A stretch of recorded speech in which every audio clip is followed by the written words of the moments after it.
Thank you, everybody, for joining us for Talking Teeth Thursday. I am super excited about this one because I have great guests, and Colette is like a font of all knowledge to do with food.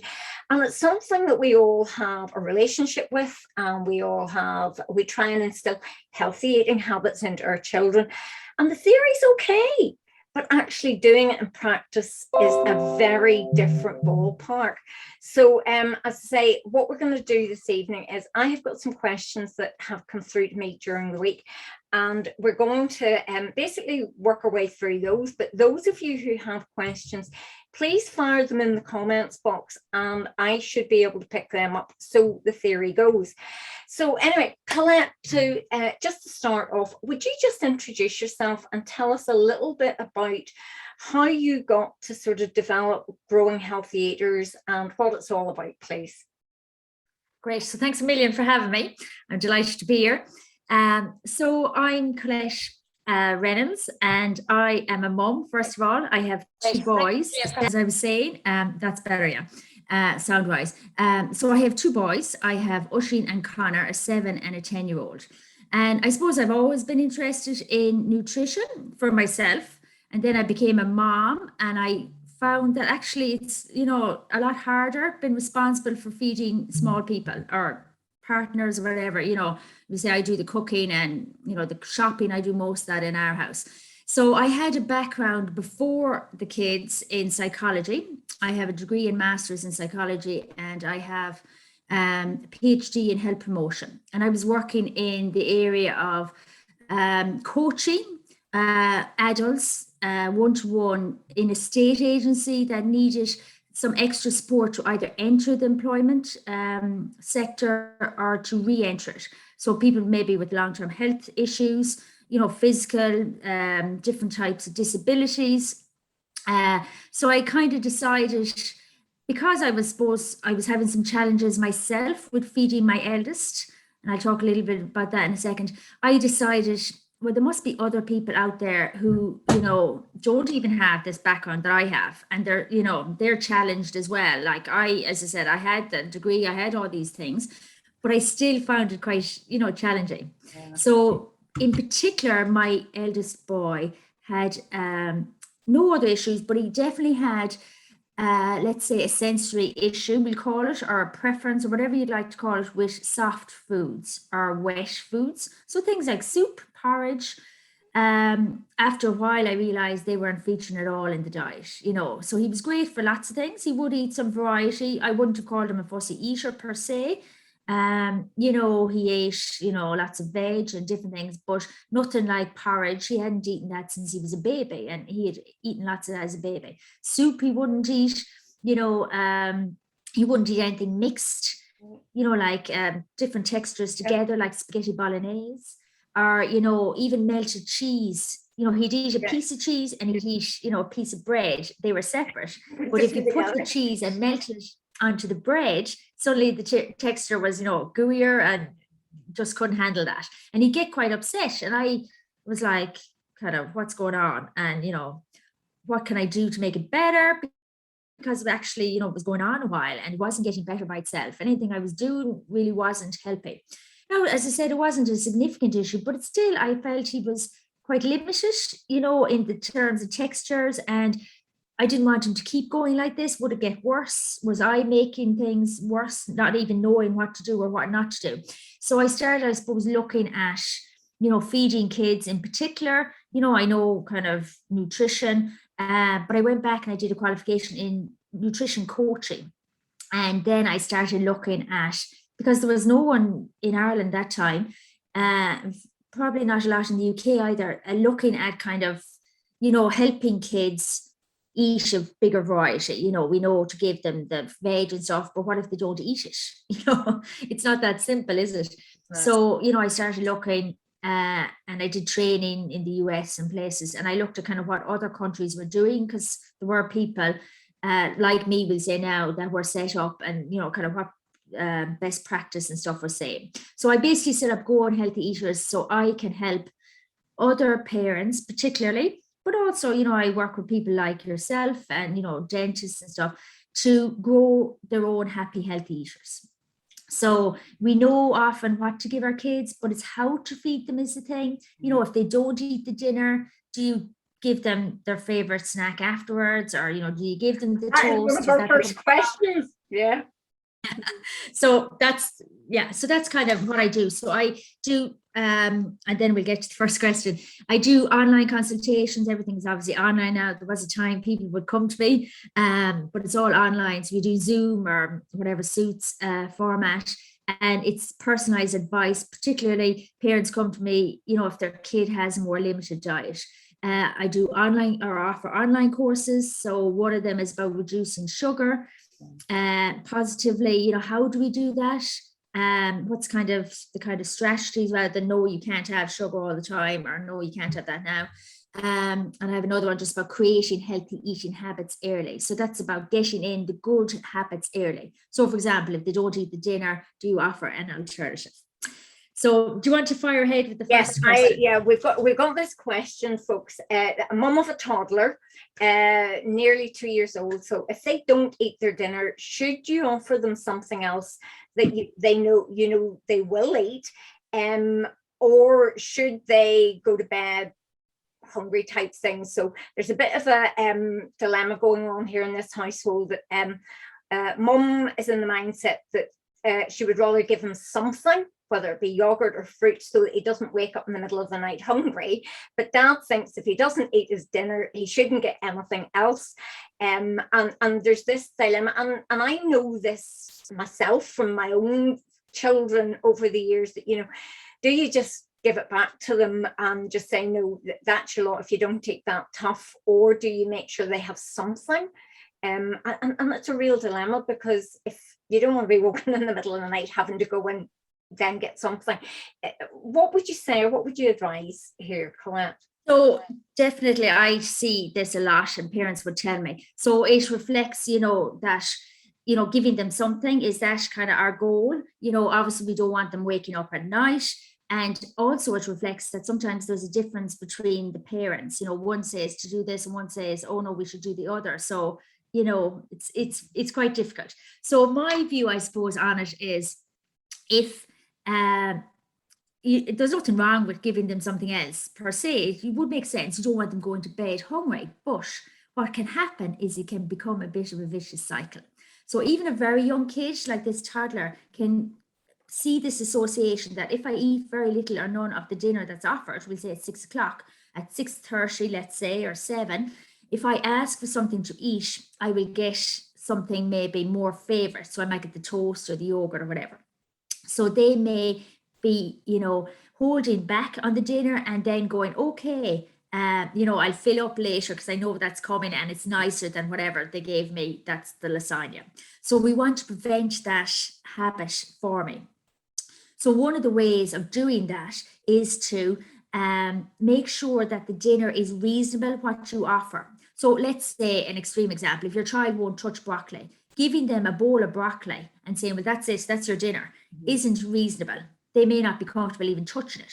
Now, you know, there's nothing wrong with broccoli and you want to eat it eventually, but just at this moment, if they're not comfortable touching it, let's say, or, you know, it's not a reasonable offer. So you need to make sure the dinner is reasonable. So you're providing something that they can eat reasonably. Now, that doesn't mean they'll eat it because they may not be hungry or whatever, you know, there's different things going on, but you can be sure in your role that you're providing food that, as I said, is usually eaten. Yeah. Okay, usually is the point, because toddlers have very variable appetites. So sometimes they will eat lots one day and another day they won't, and you're kind of going, what's going on? So we look at toddlers' appetites and their food intake and the variety over a number of days, rather than say, oh, today, golly, they ate nothing. But sure, you know, there could be different reasons for that without anything significant going on.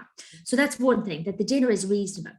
The second thing is, so how do we kind of prevent them looking for or getting something, I'll use that word, that was used, or getting a favorite food, let's say like the toast. So what I would say is that you re-offer some of this reasonable dinner. So maybe the case that they aren't hungry and they're just looking for something like the toast, and they, you know, they're chancing it because that's what kids do. They're asserting their independence. Will I get it? I try a chance and say, there's nothing to lose. I might get it. Or they might, so if you re-offer the dinner, they might say no. And you can say, if you're hungry, you can have some dinner. And if you're not hungry, you don't have to eat it. But there is no snack time at the moment. We'll have snack again in the morning or whatever. So you're kind of saying, this is dinner time, and I'm providing something I can be confident that you usually eat, but we're not resorting to just something or your favorite food. Because as I said, that can become a habit. So I talk about these kind of little things, we call them, but they can become a big problem from the beginning of a baby. In this online course, I talk about I mentioned already, the create healthy eating habits early. So if you kind of have this in your head and this mindset, you don't kind of get into these bad habits, let's say. Sorry to say that, but it's not an ideal habit. So then it becomes a bigger problem. So it's very easy to prevent. But that's what I would suggest to this lady that has the toddler. It's really interesting, because children, I think, are so quick at twigging on, and they will play parents against each other. I know that sort of from clinical practice, that we'll have, sometimes the child will be better with one parent than the other type thing. And I think in that situation, you can find a toddler becomes very quick at twigging on that, okay, you're going to say no, but you're going to say yes. And I remember it with our own children, and that, but that's really good advice, and not making something that is a small deal become a big deal. And that's brilliant, right? Do you want me? It happens, isn't it? Sometimes, yeah. Unfortunately, these small things can, become a bigger thing that, like a snowball effect. So it starts off, I'll just do it tonight, and that's fine. We all do things on occasion, and we might be in a big hurry or whatever. But if it kind of becomes a consistent pattern, that probably can lead to a problem then. And as I said, they're very smart at a very young age. Yeah. And I see it even in our house. I would obviously be firmer with food, and I'd be presenting the healthy options. My husband would be a softer touch, so, they know. Yeah. They know for years. Won't. Oh, yeah, it is. Yeah, and it's quite amazing how that becomes quite a manipulative feature. Can do, yes. Yeah, it can do. You just need to be really careful with it. Just with that, I'm going to jump down. I'm going to come back to another question that we got. But is there a difference between boys and girls as far as challenging eating behaviours go? So it's a good question. The research doesn't have a clear definition or that's agreed on of what is fussy eating, for example. So, some people talk about a small number of foods, let's say 10 or 20, but I wouldn't talk about a number of foods, because if a child is eating, let's say 20 foods, but they're all kind of bread-based, that's kind of, all versions of the one food. Well, another kid who's eating 20 foods, we say who's eating avocado, let's say porridge and bread, that's different. So the number of foods can be a problem, but that to me isn't a sole definition. So the research would kind of indicate there may be more boys, but as I said, they're not even agreeing on what the definition of fussy eating is. So I would probably see more boys. I was actually going through some of just my notes quickly today to see, could I figure out was it more boys or girls? But I would see both, and there may be some kind of gender differences. Let's just give a gender stereotype here. Okay, I'm not saying this applies to every girl, or this isn't for boys, but let's say some girls would help more in the kitchen, so there may be more baking and there may be more sweet food, so they may have a more sweet tooth than boys. But that mightn't be the case. Some boys have sweet tooths as well. So what I suppose look at is the individual. So, I see general patterns. So, and I'll answer again, what is fussy, for example, an unbalanced diet.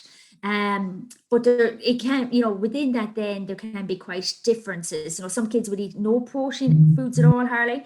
And then some kids would eat loads of meat and they'd only want meat. And I remember so I get people to send me a little food log, just what the kids eat and drink for 3 days before I see them at a consultation. So I kind of see exactly what they're eating and the times. So one lady, her child had crab claws on for breakfast. And I said to her, I have never seen crab claws on a food log before, and I've never seen it for breakfast. I said, and I've seen a lot of things on food logs, but she lived in the west coast of Ireland. They had access to a local fisherman, or woman, fisherman, I presume, locally, and they got fresh fish often, so, that isn't the case for a lot of people. But this kid really loved crab claws, and she, that was one of her favorite foods. So it kind of depends. I wouldn't say it's one way or another with gender, to be honest. I think, you know, a lot of people say, oh, they're very stubborn or they might, you know, whatever. But no, I think I generally like to take an individual approach. But obviously, you know, there's courses and stuff as well where you can get some ideas. So no, to answer the question, I don't know if there is an established gender difference in challenging behaviors. There definitely hasn't been proven that. There may be some indication that it is more common in males, but as I said, I see lots of girls as well. Yeah, it's really quite interesting that, because probably in our house when the children were small, daughter ate everything to a point, and then she would have eaten the same thing for until she got fed up with it, and that was it. Whereas son would have, I mean, we still joke about him, you know, there used to be a market thing in Belfast called Joe Kavanagh, and he bought and sold everything, and we used to say Scott was like that, you know, he just would have eaten anything long as it was food type thing. And yeah, it's really difficult to see, you know, a difference. But I have seen children, patients, where they have literally only eaten mashed potatoes, or they have only eaten sausages and will not eat anything else, and the parents are nearly distraught. They know the theory of healthy eating, they know what they should be doing, but actually and eat well themselves, probably. Sorry to interrupt you as well. You know, it isn't like that's all there is in the house. These people eat vegetables and stuff. Like anyone that comes to me, they eat veg themselves, but the kids don't, for example. You know, so there's a big difference. Yeah. So, you know, how do you manage that? So let's go to this other question I have here about the 6-year-old. Again, funny enough, I think it's a boy again. Sorry boys. 6-year-old basically eats with his eyes. So mum says he would be very nervous about trying new foods, but also she thinks there's a bit of a sensory issue going on, where he feels if the item of food is too big or an odd shape, that he won't put it in his mouth in case he chokes on it. So what advice or tips would you give that mum, Colette, please? Okay, so I suppose most of us eat with our eyes. That makes sense. If you see something and it looks disgusting, let's say, you know, in your eyes, you're not going to, you know, be inclined to eat it. So that's kind of what I would see in a lot of kids, in the sense that they're very nervous trying new foods. So what you described with your daughter, you know, they're maybe very familiar with a certain type of food, and that might be like a certain brand or flavor of yogurt. So it might be like, for example, the pureed strawberry yogurt that comes up as a big thing, you know, with kids, and they get used to that. And we are creatures of habit, and you know, we like kind of the familiar things. Okay, and why would we change it? Basically, kind of a kid probably thinks, well, why would I change? This is my favorite yogurt, you know, why would I eat something else? What's wrong with this? But of course the problem is, if we eat the same food, or if we eat only a small number of foods, we have to serve them very often, and we can get very tired of eating the same food because we just see it so often. And we, you know, we can just eat it so much that, okay, I'm so sick of strawberry yogurt now, and I loved it before. So it's, I suppose, easy for kids to be nervous in a way of other foods, because it's kind of fear, it's not knowing. So for example, we say peas, let's say. A kid might have eaten peas, the 6-year-old, for years. So he actually probably doesn't know what a pea tastes like or what it feels like, the texture of it. So it's easier sometimes to say, no, I don't eat that, or that's from Mammy's plate, or I'm not hungry, or whatever. Just not even to engage with it. Because sometimes kids would feel pressure, you know, that if they look at something or if they put it in their mouth, that they have to swallow it, for example. So I would encourage parents, if a kid is comfortable putting something in their mouth, and this is something that they haven't done before, so for example, like peas, and we're in the stage of kind of exploring food, that they can spit it out. So it's great. So what we want is, we don't want a disincentive to put the food in the mouth. We want them to explore. How do we know what it tastes like? How do we know what it feels like in our mouth? Well, actually, you know, licking it, or, you know, squashing it, or whatever, are ways of knowing what it's like. So if, you know, no one wants to kind of feel they're backed into a corner and, oh, I put it in my mouth now, but actually I don't want to swallow it. That's not a positive experience anyways. So there may be a number of things like that going on. There may be pressure applied, even though we don't realize it and we don't mean it. And we're obviously just trying to get our kids to eat well, but our kids can feel that, and that can actually, you know, make them, you know, shut down appetite, or, you know, feel bad about veg or whatever, you know, and it's easier just go, no, I don't do that. So the sensory thing, is, you know, a lot of kids would have, we say, issues with textures, and they may be fine otherwise, like my kid, but they might have a preference for like crunchy or, you know, finger foods, dry foods rather than the wet or soft or the mixed textures. So sometimes kids are overwhelmed as well. Like if she's saying he's afraid of food, I'm just looking here at the question, that it's too big or it's kind of a different shape, and he's afraid of choking. You know, sometimes I suppose we forget that eating isn't always automatic. And, you know, we have a big history as an adult of, oh, I know what whatever zucchini and all these. I kind of know what that's like, or I see it and I kind of go, oh yeah, I presume it's that kind of texture, even if it's something you haven't seen before. You know, so we have a big library of information. Oh, I had that before one time, or it tastes, that's generally salty or whatever. But kids don't have this, and especially kids even that are 6 or older, they don't have kind of, I suppose, hands-on exposure to foods, like not having the peas on their plate for years, or not tasting the peas, or not feeling what the peas actually feel like, because it's all new then. So of course there can be fear there or a bit of anxiety. And as I said, it's just easy to say no. So a lot of the work I do with fussy eaters is actually getting them over this fear, this block of, oh, it's a new food, it's different. That means it's bad, as in, you know, I won't like it. And you're like, but there's loads of foods out there that, you know, if they genuinely taste and engage with, they will like. And parents have big difficulty understanding this. They're like, well, why won't my child taste a strawberry? It's sweet, it's nice, but it's the block they have that, oh, I don't know really, and I'm a little bit scared, and it's a bit overwhelming. And so that's kind of where they're coming from. So I suppose we have to understand where they're coming from a bit, and we have to work at where they're at. So if they don't want to touch a strawberry, then that's what is the first thing we look at doing. Or if they don't want to lick a strawberry, that's what we look at doing, not them eating it, because that's not going to happen today or tomorrow. It's where they're at, and move them a little bit forward, and then, you know, they get to the stage of eating. So it might sound like this is, you know, hair pullingly slow, but actually once you kind of put in a good foundation. So this is what I kind of do when I see people that, like this mom will say that with the 6-year-old, I talk about a foundation first, not about introducing new foods. It's about making sure, for example, they're hungry for mealtimes. So that's, you know, that there isn't frequent snacking. Yeah. Because if there is, then, you know, they're less likely to eat the meal, you know, no matter what you give them. I, you know, see, are they filling up on milk or, you know, the snacks? If there's any kind of anxiety around mealtimes, or if it's negative, we need to get rid of that and start from scratch, kind of, you know, or, you know, kind of start anew. So we need to put in them, almost acclimatize them to, you know, what they're going to be interacting with, and that it's okay to sort of be wary of it. Yeah. And we're here to support you, and there's no pressure. And if you don't want to touch it, that's fine, or whatever. So sometimes it's a little bit of reverse psychology. So I would encourage parents to say at a certain stage, you know, you don't have to eat anything if you don't want. And some parents are like, what? How will I get them to eat anything? Yeah. But, you know, what do you do? Force open their mouth and say, here's the peas, you know, put it in. I mean, that's not a good way of feeding kids. So we have to look at doing something else. So sometimes giving them ownership, or giving the responsibility is actually, you know, so you don't have to eat if you're not hungry, you know, and they know then that, you know, we're not going to go through hoops, and we're not going to give them anything or something just because we think they're hungry.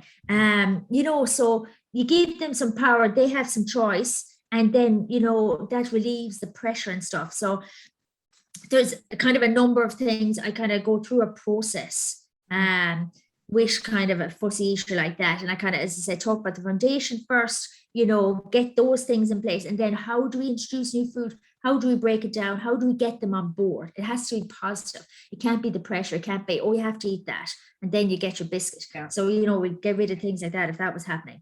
And, you know, over a couple of sessions often, you know, you can make big progress, because, you know, I look at maybe 2 or 3 things first, then we go away, like 3 weeks later, come back, we look at 2 or 3 things more, how we're getting on. And within a couple of sessions, a small number of sessions, there's huge change. Like the stress goes in meals, there isn't the pressure, the kids don't feel as anxious. There's lots of things. So I'll just give one example of one parent very quickly. So a lady came to me with a 7-year-old one time. So I told her that exact thing that I said a minute ago, that I said, can you say to your kid, have this chat and say, you don't have to eat anything you don't want to. So she said she had this chat, she came back to me and she said it was like he relaxed. Straight away, he said, oh, Mammy, really? I don't have to eat anything I don't want. Because he knew she was trying to get veg and things into him and stuff he wasn't comfortable with. And, it was every meal and, oh, here, have some peas and, go on and try them and sure, all this. And so that was fine. In a sense, she said straight away she saw a difference, she thought. But then he was an average kid and he fought with his sister, as kids do. And she thought nothing of it. But afterwards, after this conversation, she said that he didn't fight as much with his sister. And we were trying to piece together what was happening. And she thought that it was because he was less frustrated now with food, that he was really frustrated or anxious or, it was constant, oh, go on, have the peas, let's say, just as an example, every dinner time or whatever she wanted him to eat. And he just couldn't handle it. So he was letting out this frustration and he was kind of, interacting more with his sister, in fighting and stuff. So that actually reduced altogether. So she said, then obviously she felt very guilty. And I said, all we can do is, we've identified this now. So isn't this great? We can do something different. And what's done is done. All of us as parents, including me, would do different things. Now that I know some things I wouldn't do in the past if I could go back. But you can't change it. So you just got to go, okay, I won't do that anymore. I kind of know that actually wasn't the best thing, but I didn't know what else to do. Or I was doing my best. And oh God, it's so hard. So now I know this is what I do instead. Yeah. And that's gone now. There's no pressure. So that guy ended up, being so much more comfortable with foods and eating a bigger variety. And the stress went and anxiety and the meal times, the battles, and it wasn't such a big deal anymore. It was just eating. It was just new foods. It was just okay. Yeah. That's all right. It's something new. Let's see what it's like. And he'd like lots of the foods and some of them he wouldn't. And that's okay. That's simple. At the end of the day, rarely do you like everything anyway. That's not unlike how I would go about with clients about where their children won't have their teeth brushed. Again, it's it's forcing onto them rather than getting them to engage and make it a positive thing. And it's very along those same lines. And I know we've talked before and we sort of know we're talking on the same wavelength. That is really useful. You mentioned snacking. Now, snacking is obviously from a dental point of view, and particularly sugary snacks and sugary things sugars added to foods are a big problem for us. I mean, it's the most common reason in the UK for sort of 5-9-year-olds being admitted to hospital is for tooth extraction for a by and large preventable disease. And often it's not because the parents want their children to have tooth decay or toothache or end up with a general anaesthetic. Because they just don't know. They don't know how to identify what has sugar in it. And I mean, they're brought up with advice that, they have 3 meals and then they have these snacks as well. And knowing the difference between a snack and a treat is really, really complicated because, ingredients labels, it may say no added sugar, but that does not mean it's sugar-free. And, it's a really complex one. So, how do you actually manage frequent snacking as opposed to eating at meal times? I was reading something earlier on about how we as a population are becoming total grazers instead of clear, defined meal times like our parents and grandparents. You sat down at the table and that was it, and then you got up and moved.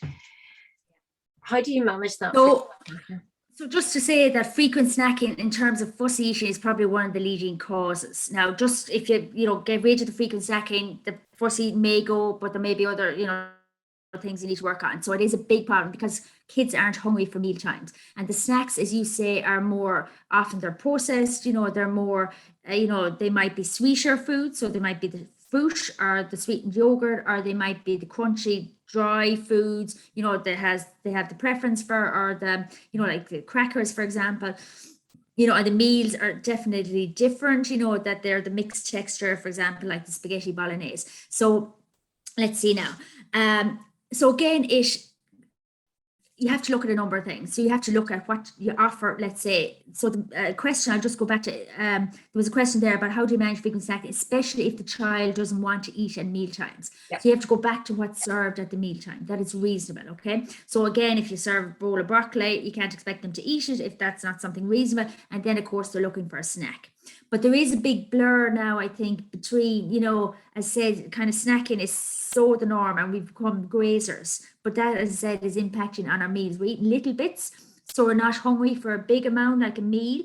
And then we're hungry again quickly and we're looking for a snack again instead of the meal or soon after the meal. So it's a bit of a vicious cycle again. So I suppose keeping snacks light is important, you know, so that a snack is a kind of a bridge between meals, you know, so for example, between the breakfast and the dinner, or sorry, breakfast and lunch or midday meal, we call it. It's not to fill up on. So if it's light, then it's less likely to interfere with being hungry for meal times. And the other thing is, I suppose, the timing of the snack, that it's not too close to the dinner. You know, because then again, they're not hungry for the mealtime. So what we want is at least the 3 meals. So the breakfast, we call it lunch or whatever you call it in your house. Midday, we'll call it, or middle of the day, and then an evening meal. That's the basics, okay? And then depending on the age of the child, you know, if they're very hungry or if they're very active, a lot of kids might go from breakfast to the midday meal or the middle of the day meal. I keep saying midday, but you know what I mean. So they may need a snack in the middle of that. So keeping it light and, you know, where it's not too close to the breakfast, so they're not filling up on the snack and not having much breakfast, or not too close to the next meal, so they're, you know, holding out for that or not hungry for that. So sometimes, you know, having a schedule is important, kind of, you know, so if you know they get up at 7:30, then we shouldn't have a snack till 9:30, let's say, and then, you know, we'd have something to eat, a meal at 12:30. So I actually am developing, or I'm recording at the moment, a number of webinars, and one of them is specifically about how to reduce frequent snacking. So I talk about a number of strategies, you know, the timing of the meal, the time of the snack. Do we need to reduce the amount of the snack, or make it lighter? What about the dinner? You know, do we need to bring it forward? So it's a bit of a balancing act to try and get it right. So sometimes you come up with a schedule and then you might need to change a little bit. Plus, it might be different on other days. You know, the weekdays, let's say they go to school, so they have, you know, that eating during school time, and then they're hungry when they come home. At the weekend, it's different. You know, they might have a later breakfast or whatever. So it is a big, I suppose, issue for a lot of kids. Just in terms of what they eat, otherwise it impacts on them. Because as I said, if you're grazing all day, you're not hungry for meal times. And a lot of the time, what we offer, you know, for a snack isn't like a little bit of a meal or anything. We don't offer a bit of fish pie if your child is hungry. We offer the yogurt, or we offer, well, you know. I know exactly what you mean. Yeah. So there's kids I see and they only eat snacks, and some parents say they don't eat anything right, which kind of means, like my mother used to say, or, you know, she'd use that word, anything right, is, you know, they don't want to eat any meals. So they're missing out altogether on, you know, something like the fish pie or whatever. So there's a bit to it if it's kind of not in line with, you know, as I said, if there's constant grazing, there's a bit to just get it back on track.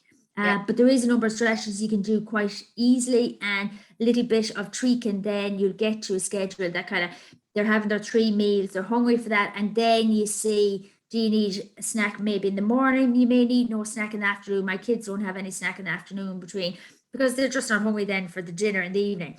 And they have something very light before bed, because in case there's a famine during the night, you know, they have to have something before bed in our house, but it's something very light. So if they're looking for something more dinners we offered, and I make sure that, you know, it's not something that, so it's like a plain rice cake or something. It's not something that they can fill up on and they not have their dinner. So there's little subtle things that you just have to be wary of, because as I said, the grazing is such a common thing now, and it's kind of like, oh, we'll eat a little bit now, but that has effects on the whole diet.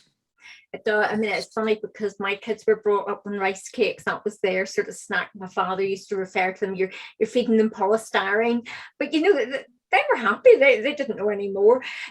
And that ties in with also is there a confusion with children between being hungry and being thirsty?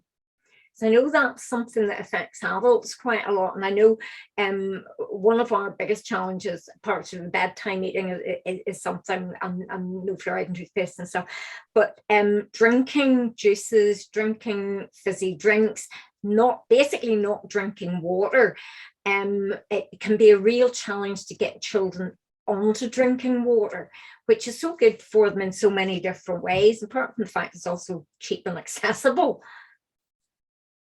Yeah.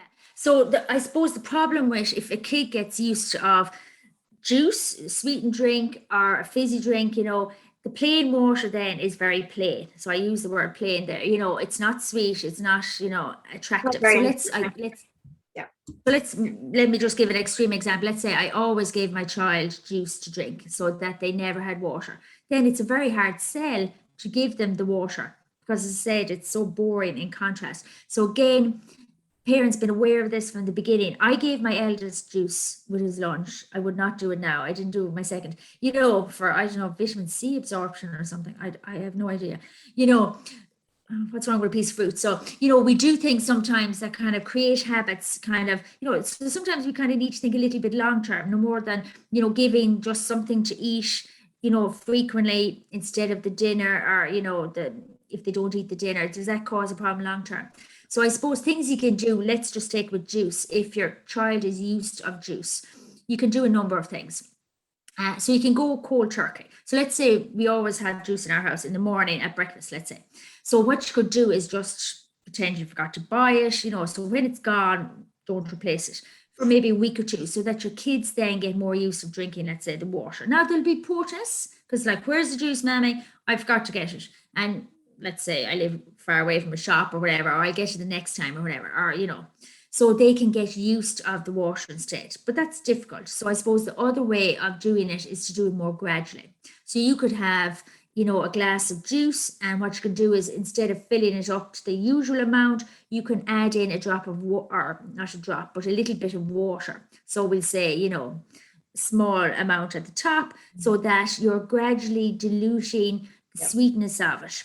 And then you do that continually, or the same thing with a little bit of water till they get used to that, not so much that they really notice, and then you can reduce it further again. So it gets less and less sweet and it becomes more watery with time. Or you can just offer a less amount as well, so maybe put it in a different beaker or whatever class, so it isn't as obvious, and then just gradually again reduce a little bit. They get used to that for a while, then reduce it another bit. But kids and all of us get used of and expect a sweet thing. Let's say breakfast, if we always have juice. So before I come down, let's say from upstairs, if I'm always having juice for breakfast, then that's what I expect. And then if I get something else instead, or if the juice isn't there, I'm disappointed. So expectations and kind of our habits actually make a big difference, as well as getting used to that sweet taste. As I said, juice and fizzy drinks, so they're sweeter. Of course we're going to like them. And the water then is so boring, and so that's just some ideas of how you can kind of wean off, because I know there was a question about that's how I would often do it. I mean, when I see clients and patients and children who are very set on their very orange juice, they're getting it in glass, and it would often be sort of when parents try and do that, that's not right, it's not right because it doesn't look dark enough. So I would often recommend that they would get a solid glass, or a bottle that's a colored glass. Colored, anything. I've just got one. So that what they can do, just tricks, basically. Yes, we call them tricks. They're not the only ones that can manipulate. So so gradually over a couple of weeks, do it really gradually. Less juice, more water, so that you've got that. And we had to do that for our son. And I remember we used to joke about his hint of juice, because it was totally pointless putting it in if it was even it was sugar juice, but it still was this pint of water. And I laugh now when I say how much he drinks water, but it can be a real challenge if you don't start your kids drinking water from the get-go. And tell me the benefits of them drinking water, from a nutritional concentration and all those sorts of things, the benefits of drinking water. You mentioned there at the beginning of that question about, sometimes we think we're hungry, but it's actually we're thirsty. So often we'll say kids who aren't big into eating breakfast in the morning, you want to get something into them, or you want them to have some breakfast, let's say, before they go to school. Now, if they're very tired, that can be a problem, or if they haven't enough time, that's another problem. But you can, we'll say, remedy that. But the other thing is that sometimes we're actually dehydrated in the morning. So, you think, oh, I'm only asleep, I wasn't running around or anything, I'm not sweating. It's different if you're playing a game or whatever, and you're hot and you're thirsty after that. But actually your kidneys are working overnight, and they're producing urine and stuff. So you actually can wake up thirsty. So I actually don't eat breakfast now. I'm not recommending this for kids, but I don't eat breakfast now when I get up like I used to. So I used to get up and I'd have breakfast because I thought, well, that's what I do, and sure, I feel kind of hungry. But actually I drink now, so I might have a glass or two of herbal tea or water or whatever, and that is what I need, actually what my body needs, rather than the food. So we can mix up the two. It's like, oh, I feel like something, and the two can actually, they seem the same, or we're not kind of tuned in properly to our thirst. This like the recommendation is actually when you feel thirsty, you're kind of too thirsty, that you should be preventing the thirst, yes, so that you're drinking, we'll say, throughout the day, rather than feeling thirsty at night and then maybe drinking a lot together. So I mean, our body's made up so much water, and we're losing it all the time, even if we're not running around, just sweating, and as I said, making urine and stuff. Our kidneys are working, so water is essential. You can't, I mean, you can live without food if you had to, just saying, under extreme circumstances, but you can't live long without water. It's so essential, and probably a lot of us are dehydrated, even mildly. So maybe affecting our concentration, so tiredness, the afternoon slump, whatever, and we think, oh, I'm tired. But so I would have a drink now sometimes, because I used to drink enough. So I would say, if I felt tired was in the afternoon, I would say, okay, let's have a drink of a glass of water or whatever, and let's see, do I feel better? And I actually probably would. So it's actually dehydration, but it seems to be tiredness. So yeah, definitely for kids and all of us, we probably do need to increase our water intake all the time, not just in hot weather or when we're more active, or definitely all the time. We sometimes see problems with youngsters, particularly as they get a little bit older, who are getting into their sport and exercise, and they start on sports drinks and things. Now, this is, I'm sort of flying at this left field on you, sorry, Colette. That they get very dependent on these sports drinks because they think that's going to make them perform better. And I mean, the evidence tells them that, tells us that they actually will do better with water, but that can be a real dilemma. And older children, and I'm talking maybe young teens, who again are maybe getting into the football or the rugby or whatever their sport is, it may be swimming, any sort of sport, that they feel it's going to help their performance. And really what they need to be doing is drinking more water. And what does worry me sometimes, particularly in some of those older ones, where they start to supplement and use supplements and nobody's monitoring them. And that can be another concern there. So definitely, I think as they get a bit older, my eldest is 10, but probably now in a while, it's the marketing. The companies have done such a good job convincing, Messi or whoever they follow. Let's say he's a soccer player. I know about him now. I didn't one time because Oshi, that they are, let's say it's Messi or whoever is, promoting this and saying, this Ronaldo is great. You will love, if you didn't see it at the beginning of the Euros, Cristiano Ronaldo sat down for, did you see this? At the beginning of the Euros, and they had 2 bottles of Coke in front of him, and he sat down for a press conference, and he lifted the 2 bottles of Coke and went, no, aqua, and it was brilliant. I'm sure Coca-Cola went absolutely bonkers over it, but it was the best bit of, as far as I'm concerned, health promotion advertising. You couldn't buy it. You could not have bought it. So apparently, so he's really into his healthy eating. One's following him. It's what he does. So if he had a bottle of Lucid Sport or whatever in his hand, they'd be all saying, "Oh, I want to be like Messi," which obviously they do, and they want to be professional soccer players. Well, in our house they do. So then he's the one that, or this is what he drinks. So I explain, like, for example, to my 10-year-old that he's probably getting paid to do that or wherever it is, and he's probably not drinking it himself. But, he's saying he's drinking it maybe, or he's not drinking buckets of it or whatever. So the other thing I suppose that's similar to that is, I see it a lot, and I'm sure you see it as well, is I suppose people maybe don't give juice as much as they used to one time, but it's the concentrated, like the Mewadis and stuff, those squashes. The So they're concentrated squash. super, yeah. So people say, oh, I only put in a little bit. Now they're super concentrated, so you only need a little bit. You probably couldn't drink it undiluted.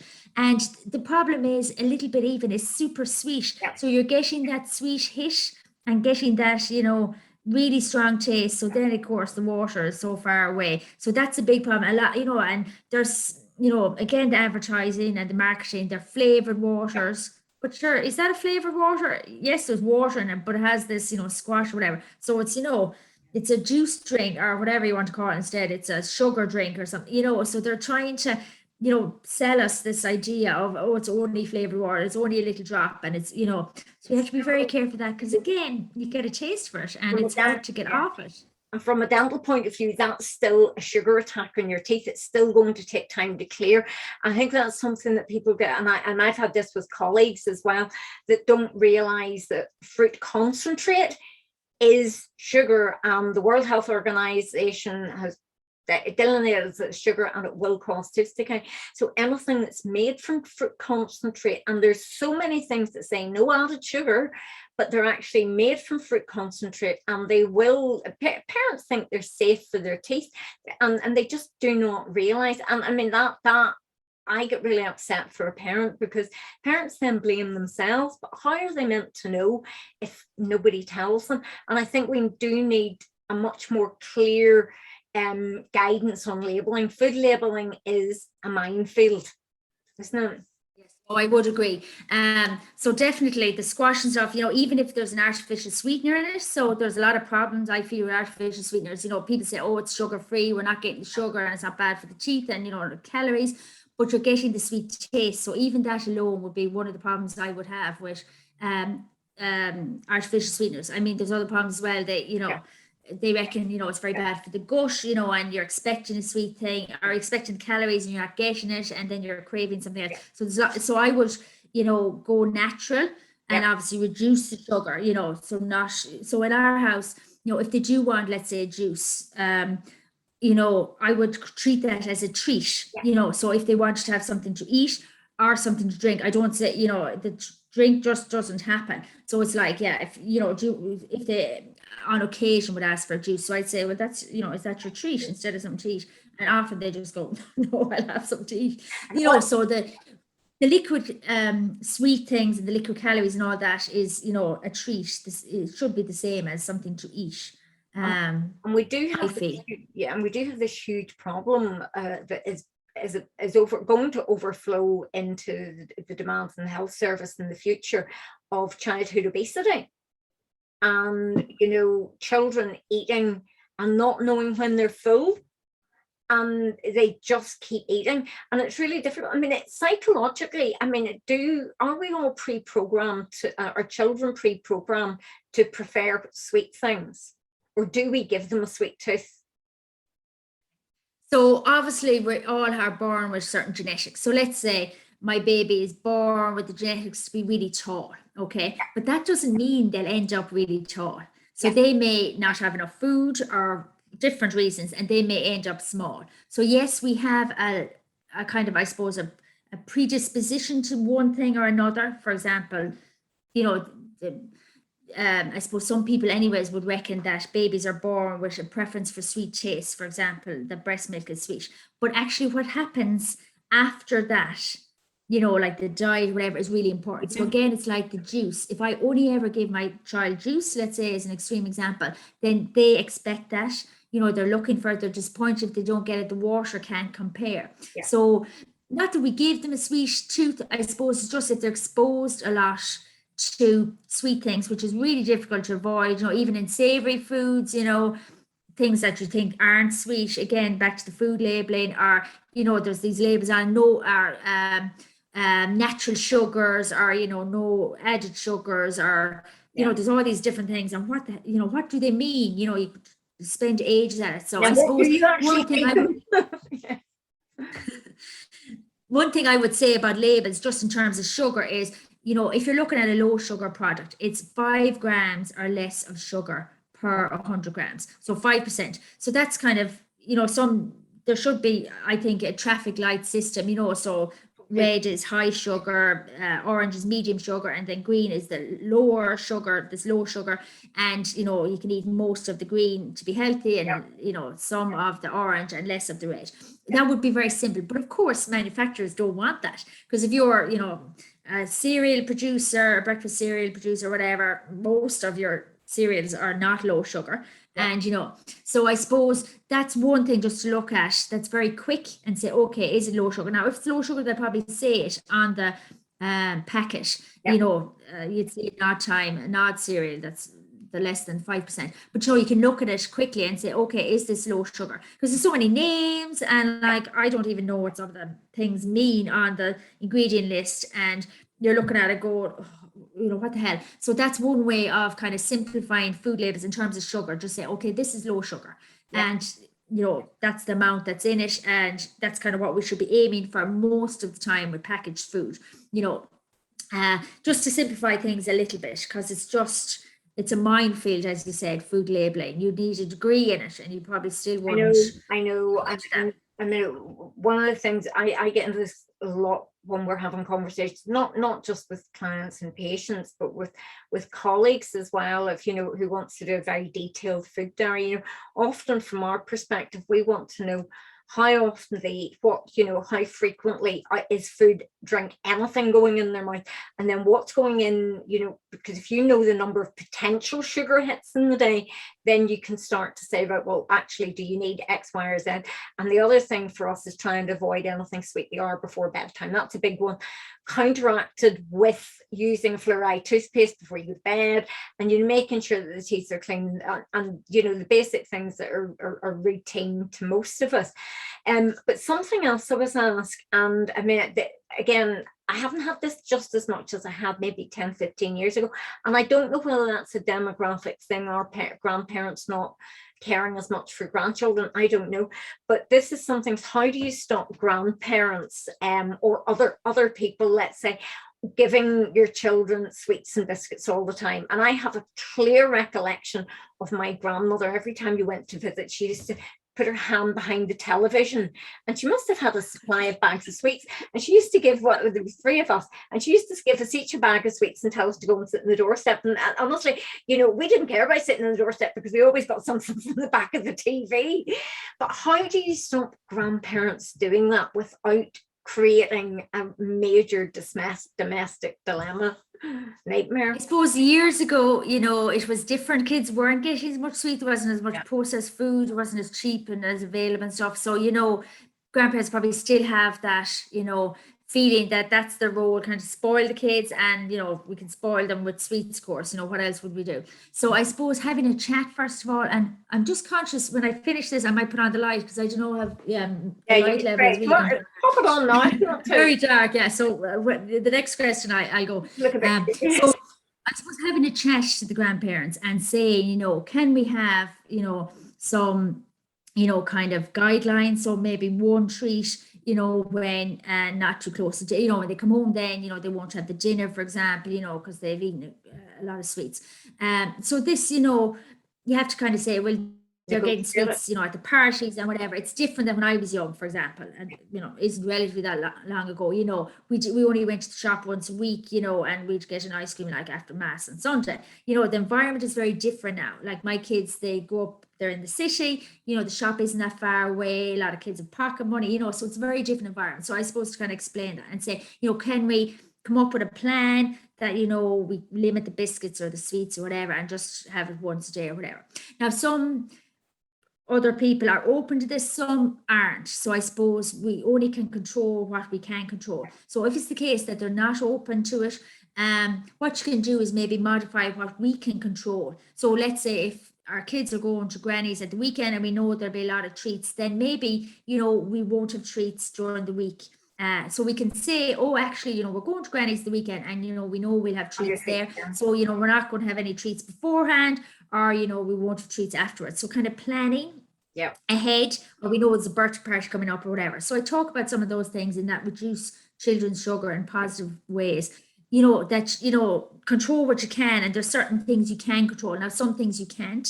If you speak to someone and, they're just, no, this is what I'm going to do, and that's, and you don't want them going that. behind your back, and you don't want them making the children secretive, because I have seen that happen. Yeah, which can be really delicate balance, isn't it? Yeah.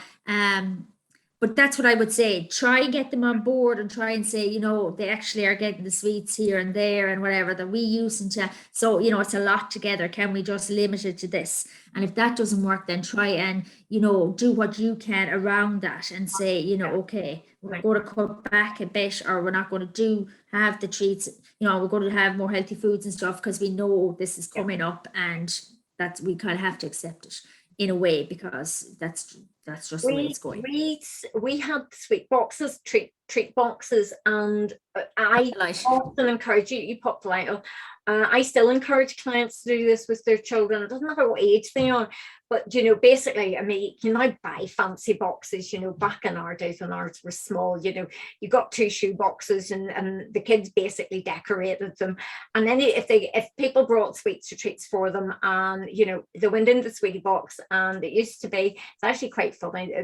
Bear with me in this, because they had healthy things during the week. Friday was sweetie day, and on a Friday they could pretty much eat what they liked. I wasn't allowed to bat an eyelid, and I used to get really quite jittery sometimes, and they used to find the most horrendous. Do you remember the big stopper things? Yeah, so they used to really stick to the teeth. Yeah, I used to be standing, nearly tear my hair out. Your fillings. They used to wind me. But something, they're now both in their 30s, both totally decay free, have absolutely stunning smiles, and I'm incredibly proud of it. And they did get their sweets, they did get their job, but their treat boxes, if people bought them treats or sweets and things, they went into their sweet boxes, and then after tea time, if as a dessert, they might have had something then. But that, I think the telling bit was when I went to visit my daughter at university, and she had this lovely pink striped box, which I actually think I've inherited again. But and I said, "Oh, what's that?" And she says, "Mother, you brainwashed us. That's my sweetie box." Yeah, it's brilliant. So I actually would have the exact same view, and I talk about that in that sugar course. So I say, if we, and I did it in the past, lock away things or put them really high, the treats. It's like, what kind of message is that sending? Is that saying to our kids, they're so, tempting, and, they'll take over. We can't trust ourselves. So giving kids actually some responsibility like that, and giving them the ownership. So let's say it's Halloween, and, they collect, well, around here, there's trick-or-treating, and they collect a lot of sweets. So if, at some stage you say, that's it, I'm taking away the sweets, you've had enough. Then they might think, well, will we ever see them again? So there's this kind of, I have to eat as much as I can before Mammy comes, because, I don't know will I ever see them again. So there's a bit of kind of insecurity. While if you provide security, like with that treat box, that's exactly what I call it. And in my house, 2 of them have a treat box each. And, we're not supposed to touch them, or things like that. There's kind of, we'll say, guidelines around them. But they feel responsible for that. They know they're there, and then there's certain times they can eat them. And it's also a really good way, as you said, if people come in, or like the Halloween or whatever, and give, or like at a party, there's party bags now, or there used to be before COVID. They come home with a bag of things, and the compulsion is to eat them, or the thing is to eat them, because if I don't, they might disappear, and I won't see them again. So I have to eat as much as I can now.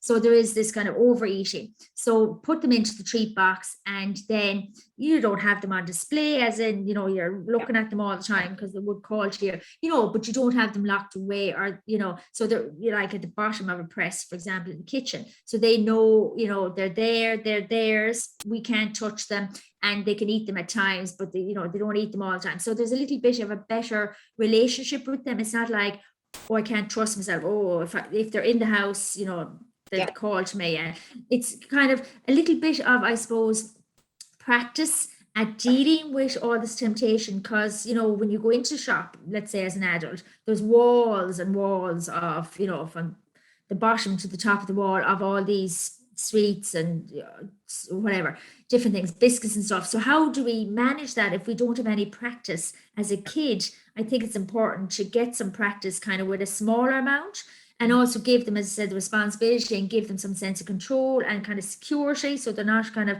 comfort eating or, eating in the bedroom. So there's lots of good things about that. So I would encourage people to do that if they want. And you can do it even with a young kid. So I started with my youngest when he was 4. And I do think his relationship with the sweets and stuff improved, because before that he would, kind of eat as much as he could. And then after we started doing that, he knew the treat box was there, and there's more there, or I put them in there for the next day. It's not like I have to eat everything now, because I don't know what will happen if I don't. So yeah, there's, small little things I always say that we can do that make a huge difference. But it's knowing these things, isn't it? And kind of saying, oh, well, actually, what kind of message is this? Oh, this is actually probably, because a lot of people won't have, a lot of treats, let's say, in the house. That's some people's solution. And you can understand, because people are like, well, if I have a packet of biscuits, they don't go bad. We eat them. And, we have to have them business or whatever. So, people are like, it's better not to have a lot of stuff in the house. And I wouldn't have a lot, because I make a lot of, or, I do homemade kind of treats. But maybe it's important to have some. So that there isn't total restriction, because the more you restrict something, or the more you say you can't have it, or you can only have a little bit of it, the more alluring it becomes. And it's like, oh my God, we're getting sweets, while if they're like, oh yeah, the sweets there in the treat box, we can have them every Friday. No big deal. So that's brilliant. I mean, there's so much. This is one of the reasons that I just love what you offer, and I think it's accessible the way you present it. I think your courses are reasonably priced, so it's dead easy. Go and have a look at Colette's website. So I realized, one stage earlier in the day we were talking about we're maybe going to have to bring our duvets down because there was so much to go through. But when we've got to have you back again, I've got to have you back again, Colette, if you would come and talk again some more about this. But what would be your takeaway tips this evening that parents who are struggling with making sure they're doing the right thing, that they're trying to get their children to grow up as healthy eaters? What would be your top tips for people to take away, please? So in terms of sugar, I suppose it's about, and your sugary treats and all that, it's about, I suppose, moderation. As I said, you can't, or if you go down the route of over restricting, that can backfire. So it's about, yes, we eat sweet things, but we eat them in moderation. And why do we do that? So you can talk very simply to your kids, even very young age. So I talk about this idea of growing food. So things like, the veg and the proteins, and, you get the idea. So we eat, most of the time we eat growing foods because kids are growing, and that's what fuels us. And then there's these other foods like the treats, let's say. So they're really nice to eat, but we don't eat them all the time because they don't have these growing powers. So, it's a way of explaining, why am I always, or, to kind of justify why we can't eat our favorite food, let's say chocolate, all the time. So we have to, I think, so one of my takeaway, I think, messages is that talking to our kids, in I suppose in a positive way, and in a way they understand, and in a very simple way. Like, no one wants a lecture on nutrition as a kid, and I don't go into huge detail about nutrition and my kids. I talk about, balanced plate, let's say, and a few things, so talking to our kids actually is really important to kind of justify why we're making these decisions, or why do we have a balanced plate, and, different things like this. So that's, I think, a really big thing. And I suppose if you're struggling and they're not eating like you'd like them to eat, and it's continuing for a while, now obviously I'm biased because I see the kids that come to, or I see parents come to me and they sometimes ask, is it too late to come to? Are my kids too old? And I say to them, no, the same principles apply, but I have to adapt it depending on the age of the child. So some parents, I suppose, they think, oh, my kid has been like this so long, or God, it's such a big task to start. So I suppose starting is the big thing. It's like with any kind of different, change in a system. If you want to lose weight, whatever, making the start probably is the biggest thing, because there's always tomorrow, and there's always a better time, or this is never a good time. And the longer it goes, possibly the worse it gets. So people think, let's say, fussy eating is a phase, and for some it is, but for a significant number of kids, the eating just doesn't get better, and it doesn't just stay the same. Actually, it gets worse because they're eating the same few foods all the time and they get sick of them. And then they don't want to eat other new foods, and they don't want, so actually the diet gets worse. So any parent nearly that comes to me around fussy eating, they can list lots of things the kid used to eat. And they were great eaters in the past. It was a baby and a young toddler. Things change and it gets worse and worse. So if you're waiting and waiting, you're actually probably creating more work. So what I would say is to get, if what you're doing, you're trying different things and you're not sure if it's the right thing, or you're wondering if things are getting, or you're thinking things are getting worse or staying the same, they're not improving, get a little bit of help sooner. So a couple of sessions is usually all I see people for, and they get the skills, they get the knowledge, they get that understanding, and they go, okay, now I know if, for example, he doesn't eat the dinner, what I do, there's a couple of things in my head, or if I have a baby, coming up, and I have a fussy eater, because I often get that, so they might focus on one kid and we want to kind of reverse the fussy eating, but then there's other kids. So that might transfer to them, the fussy eating, or they want to kind of prevent the problems that the older kids have. So a little bit of help actually makes a huge difference. And it's not as big a deal as sometimes getting started, I think, is the hardest thing. And just making that initial, maybe, I should get a little bit of help, because we're all, supposed to be experts in everything as parents. And I'm not an expert in lots of things. I know a lot about food, and, that's my thing, because I've looked at all this research and everything, and I wouldn't know it otherwise. And I struggled with my eldest. So how, if you're sitting in front of a kid and they won't eat the dinner, and what do I do? And sometimes, there's lots of free advice out there. And I'll just give one example. So one lady came to me and she said that her child was getting very upset at mealtimes and be crying and, all these things. So she said, I always read, and I always had this idea, one meal for the whole family. So they'd make lasagna, because that's what the parents said, let's say. And then they'd offer it to the kid, and the kid would have a meltdown. And he'd go, no way, I don't want to touch the lasagna.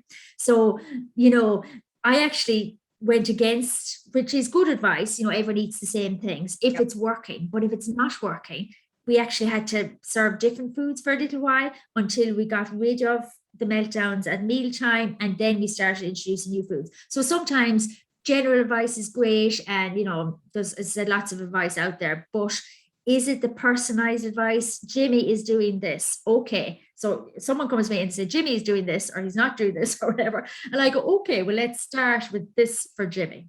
Yeah. So a couple, as I said, personalized sessions, you can't beat that, because it's like, okay, this is what we do, then we do it. Yeah. It's very much what we do. There is generalized advice, and I mean everything, because out of here has got basic oral health messages as per delivering better oral health, but it doesn't personalize it to that individual's lifestyle, to that individual circumstances. And it's always about it. Often it's not about changing everything. It's just making minor modifications, isn't it? So, listen, that's absolutely brilliant. Thank you so much, Colette, for joining me this evening.